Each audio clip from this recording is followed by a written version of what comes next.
Welcome back to AfriFreedom Channel, your #1 platform for deep, informed, and unapologetically African perspectives on politics, society, and justice. If you're passionate about the truth, the voice of the people, and the future of Africa, you're in the right place. Before we begin, kindly hit the like button, subscribe to our channel, and share this video. Don't forget to turn on your notifications so you never miss powerful content like this. Most importantly, we urge you to engage with us. What are your thoughts on the issues raised in today's video? Drop your opinions respectfully in the comment section below. Your voice matters. The views shared in this video are intended for informational and educational purposes. AfriFreedom Channel does not promote violence, hate speech, or misinformation. We strive to amplify voices, raise critical questions, and support meaningful discourse around issues affecting Africa and its people. Viewer discretion is advised, and we encourage independent research and respectful dialogue. Never forget the USA did not just support apartheid, they armed and funded the regime. These words from Julius Malema are not just a provocative reminder, they are a mirror held up to history. During South Africa's darkest years under apartheid, the United States and other Western powers didn't just look the other way. They actively engaged with and propped up the regime. Weapons, funds, and diplomatic cover were extended to The USA is not interested in diplomacy. The USA is interested in dominance over us by any means necessary. And we must stand up and fight for ourselves because we represent a historical mission. And that mission is the return of the land. Whether Donald Trump's like it or not, we are going to fight for the return of the land in South Africa. Where was the USA when our mothers were fed to pigs in Limpopo by white farmers? Where was the USA with its sanctions when Eugene Terreblanche was raping young boys on his farm before they resisted and killed the racists because no one will act against him?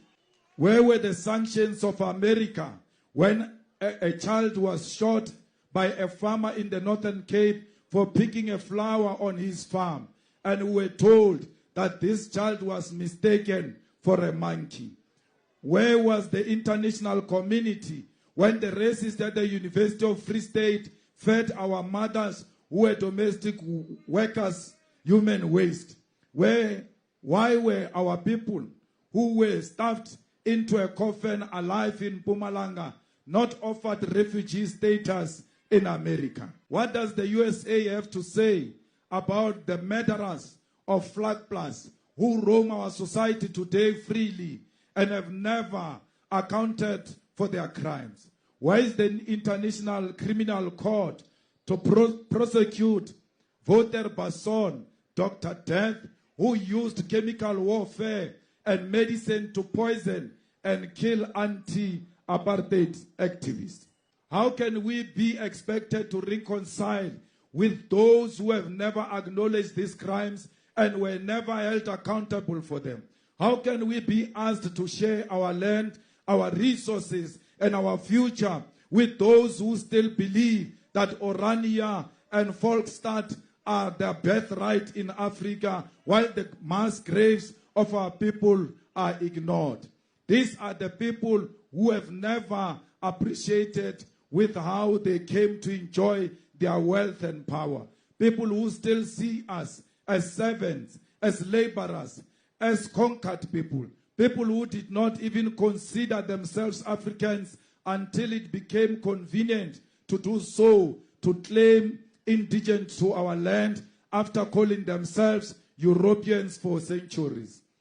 Today, we are told that we are violating property rights when we demand our land from people who called themselves Europeans just 30 years ago. Those who stole our land must face the truth that they acquired land through theft and genocide. Let them explain to us how they can still feel entitled to our land when they've never acknowledged the rivers of blood that were spilled to build their world. Let us never forget that the USA classified our freedom fighters as terrorists. The US did not just support apartheid with words. It armed and funded the regime. During the Cold War, America saw the racist apartheid government as a strategic ally against communism, choosing to back white supremacy over justice. The CIA assisted in the capture of Nelson Mandela in 1962, handing him over to the apartheid regime. It was a Pan-African struggle supported by our fellow African nations who understood that the oppression of one African nation was an attack on the entire continent. This nation sacrificed their own security, stability, and resources to assist in the fight for our liberation. America has never helped us with anything, even during apartheid. They cannot threaten us now with sanctions. Everywhere else America goes, you must know they never go to help those people. They go to destabilize those countries. They did the same thing in Libya. They did the same thing in Iraq. They did the same thing in Afghanistan. Now they want to come to South Africa and destabilize it. We must unite against American imperialism and colonialism. We must not be intimidated by Elon Musk and everybody who stands with him. All those who are offered an opportunity to go to America because there is a genocide against them in South Africa, you are free to go. The borders are opened for racists to leave South Africa. We have no home for racists in South Africa. Our friends will never be United Kingdom. Our friends will never be France. Our friends will never be USA. They were never there for us during difficult time. Palestine was there for us during our difficult time. Palestine associated with us during difficult time. It doesn't matter what Trump will do to us. We will die next to the Palestinian people. We will be buried next to the graves of the Palestinians. Our people are being killed in Sudan. Life is being lost. No one is saying anything because it's an African life. We must fight and always continue to raise the plight of the children and women of Sudan. We must no longer allow a situation where blacks kill other black people because they want riches of that country. Africans must unite everywhere and do not find it easy to kill one another during these difficult times. The government that waged war on its own black population. Why did global champions of democracy make peace with tyranny when it wore a white face and ruled over black bodies? What were the profits, the political games, the hidden motives that made apartheid a tolerable evil in the eyes of the so-called free world? And today, are we really free from that legacy, or are we still shackled to the interests and institutions built during that era? What does it mean for us to truly break those chains? Ramaphosa sold South Africa. He must go. May 26, 2025, 8:30. We are shutting down the country. This call, growing louder across social media and the streets, reflects the deep frustration of a nation that feels betrayed. Cyril Ramaphosa once symbolized hope, a man of business acumen and anti-apartheid credentials. But that image has been worn thin by allegations of corruption, foreign interference, and broken promises.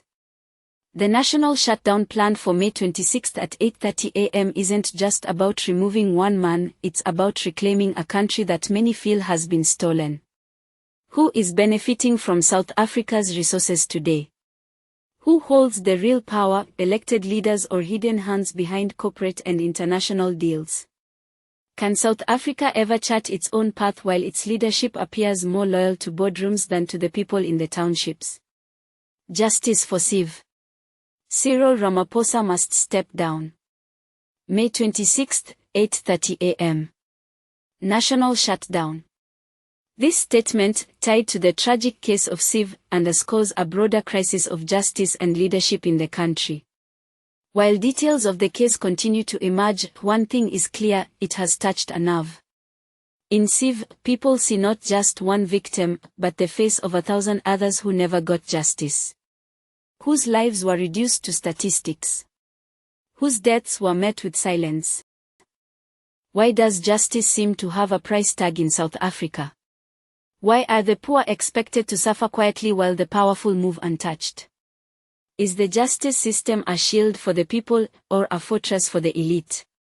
And how many more Sives must there be before the nation finally says, no more? As we move toward the events of May 26, 2025, one thing cannot be denied: the people are wide awake. From the betrayal of international complicity in apartheid, to the failure of post-apartheid leadership, to the burning demand for justice for the voiceless, the soul of South Africa is crying out. This is a time of reckoning, not only for the country's leaders but for every citizen. Will we be silent? Will we be indifferent? Or will we rise and demand that this country be led with integrity, vision, and accountability? The question now is, what side of history will you stand on? Thank you for watching AfriFreedom Channel. If this video challenged your thinking or stirred your heart, do us a favor: like, share, and subscribe. Let your voice be heard in the comments below. This is more than content, this is a movement. Stay informed, stay bold, and stay African. See you in the next video.